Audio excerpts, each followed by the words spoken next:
बोलिए श्री सदगुरुदेव भगवान की। बोलिए तुलसी कृष्ण श्री रामायण माता की। हरि ओम। गुरुर्ब्रह्मा गुरुर्विष्णु गुरुर्देवो महेश्वरा गुरु साक्षात् परं ब्रह्म तस्मै श्री गुरुवे नमः। वसुदेवसुतं देवं कंसचाणूरमर्दनं देवकी परमानन्दं कृष्णं वन्दे जगद्गुरुं। कृष्णं वन्दे जगद्गुरुं। आदरणीय मंचासीन हमारे संत भगवान स्वामी किशोर जी और परम पूज्य हमारे सभी आए हुए बंधुगण, स्नेहमयी माताओं, हमारे संगीत बंधु और इस प्रांगण में उपस्थित हो हमारे बहुत ही अच्छा रामचरित मानस को जानकार जिनके मुखारबिंद से अभी अमृत बरसेगा, उनके चरणों में हम बार बार वंदन करते हुए और एक बार सभी को स्वामी जी के मानस के अनुसार सभी में सीताराम का दर्शन करते हुए सभी को हाथ जोड़ करके सीए राम मैं सत्य ज्ञानी करहूँ प्रणाम जोर जोड़ान। आइए चले प्रथम भगवान के नाम से, जिससे हमें कुछ शक्ति प्राप्त हो, आपको सुनने में भी कुछ अंतरंग हलचल हो। आइए हम आप सब मिलकर के 1 मिनट भगवान का नाम कैसे करें। सीता राम राम राम सीता राम राम राम सीता राम सीता राम सीता राम राम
बंधु, जय बोलने में कुछ हमारा जाता नहीं है, इसलिए कम से कम जय में प्रोत्साहन को दे दिया करिए।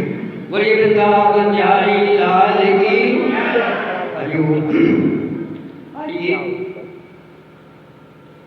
पुनः वही प्रसंग जिसका प्रसंग हमारे संत भगवान ने एवं हमारे पिछले वक्ता ने बड़े ही आदर भाव से श्री गुरु चरण सरोज रज, श्री गुरु चरण सरोज रज, यहाँ पर थोड़ा सा एक चिंतनीय विषय आ जाता है कि सरोज की उपमा क्यों भगवान से की गई, क्या तात्पर्य है। श्री गुरु चरण लिखे थे, ठीक है, सरोज कमल को क्यों यहाँ पर जोड़ दिया गया, थोड़ा विचार करें कैसे गुरु की वंदना हो रही है यहाँ पर। श्री गुरु चरणों सरोज, सरोज कहते हैं कमल, और कमल होता है पानी में। सारा खान पीन, रहना, उठना, बैठना सब जल से होता है, लेकिन कमल में जल बिल्कुल नहीं, अर्थात पानी में रहते पानी से अलग। ऐसा गुरु जो संसार में हो लेकिन उसमें संसार न हो, ऐसे गुरु की वंदना गोस्वामी कर रहे हैं, ध्यान देना। श्री गुरु चरण सरोज रज, फिर क्या, निज मन मुकुर सुधार। हमें उस रज को, ऐसे संत भगवान को जो संसार में तो हो लेकिन संसार उसमें न हो, ऐसे गुरु की रज को लेकर के कहाँ लगाना है, मस्तिष्क में नहीं। सरोज रज निज मन मुकुर सुधार। हम दर्पण लेते हैं तो उसमें तो धूल लगा करके साफ कर लेते हैं, लेकिन मन में क्या लगाओगे, कौन सी धूल लगेगी। ऐसे संत भगवान के सानिध्य में बैठ करके उनका जो उपदेश रूपी धूल होगा, जो मार्गदर्शन जो धूल होगी, उसको हमें लगा करके अपने मन को साफ करना है। बंधुओं,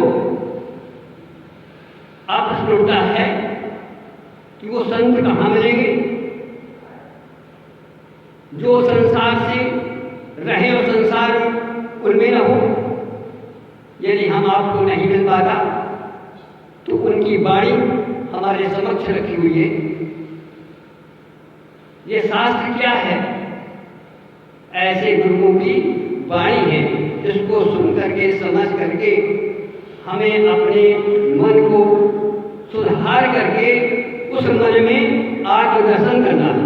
ध्यान देना, अब परमात्मा ने हमें मन तो दे दिया, लेकिन यदि मन रूपी दर्पण हमारा गंदा है तो हम कैसे अपना चेहरा देखेंगे। हमने कल कहा था कि मुकुर मलिन और नयन विहीना, जन्म जन्म की काई उस दर्पण में लगी है, और दुर्भाग्य ये है कि आंखें नहीं।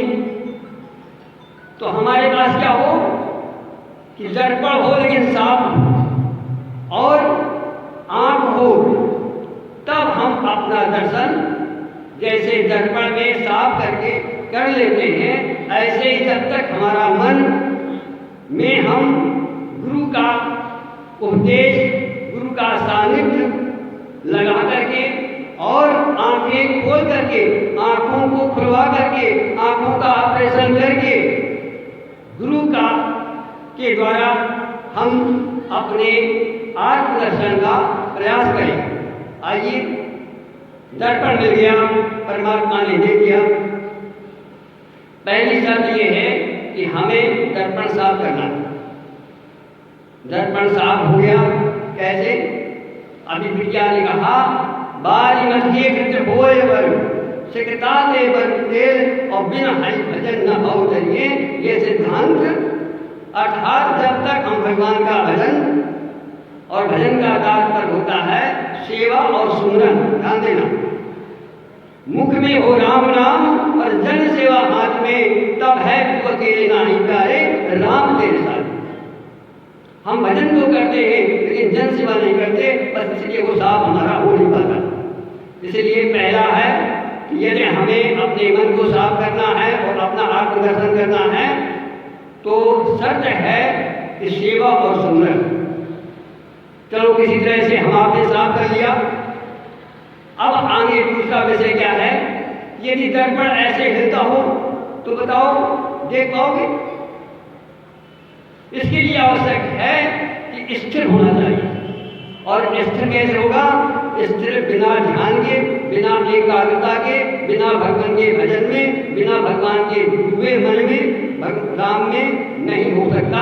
इसलिए दूसरी शर्त है कि हमें दर्पण को साफ करके ध्यान अवस्था में बैठना होगा और अपने मन को एकाग्र करना होगा, स्थिर करना होगा।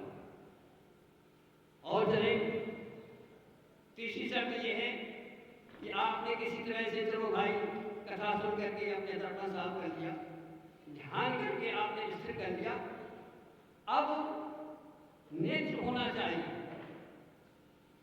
देखो चिड़िया होती है और चिड़िया दर्पण में बैठती है और उसी दर्पण को क्या करती है, उसी में चोंच मारती है। हरिओम। आइए हम आपका अभिनंदन वंदन हमारे संत रूप में विराजमान हम का स्वागत करते हैं। आप लोग ताली बजा करके स्वागत करें।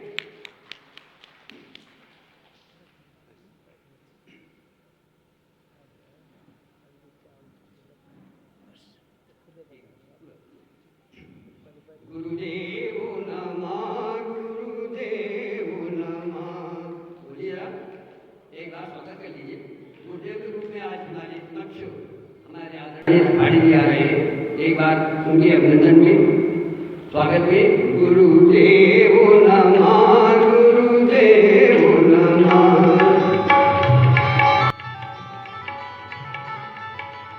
बोलिए श्री गुरुदेव भगवान की। आइए बहुत ही गागर में सागर जीवन में सोचोगे समझोगे तो आगे बढ़ जाओगे, ये हमारा दावा है।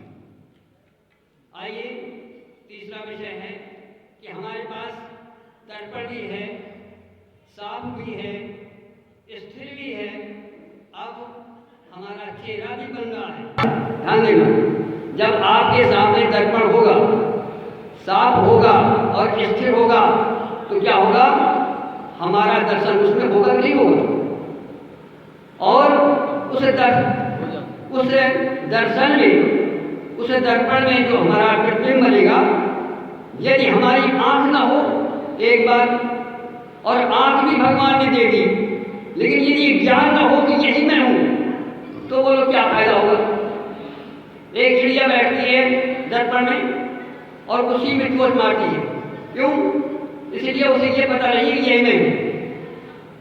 तो बंधुओं, जो दर्पण में दिखाई देगा, जो मन में हमारे आएगा, अब कोई गुरु बताने वाला हो कि जो तुम देख रहे हो इस दर्पण में यही तू है, तब हमारा जो आत्मदर्शन है, इसके लिए हमारी रामचरितमानस कहती है कि बमु दर्शन फलो परम अनुपा अजीब पाओ निजो सहज रूपा। श्री राम जय राम जय राम, श्री राम जय राम जय राम, श्री राम जय राम। तब आपका जीवन धन होगा, क्योंकि आत्म अनुभव सुख सुख विकासा तब भव मूल भेद नासा। जब तक आप अपना आत्मदर्शन न करोगे, मम दर्शन नहीं करोगे, ये भव सूखेगा नहीं। इसलिए हमें रामचरितमानस को लेकर के अपने जीवन को ध्यान करना चाहिए और अपने जीवन को क्या कहते हैं, धन बनाना चाहिए। बोले वृंदावन राज लाल की जय।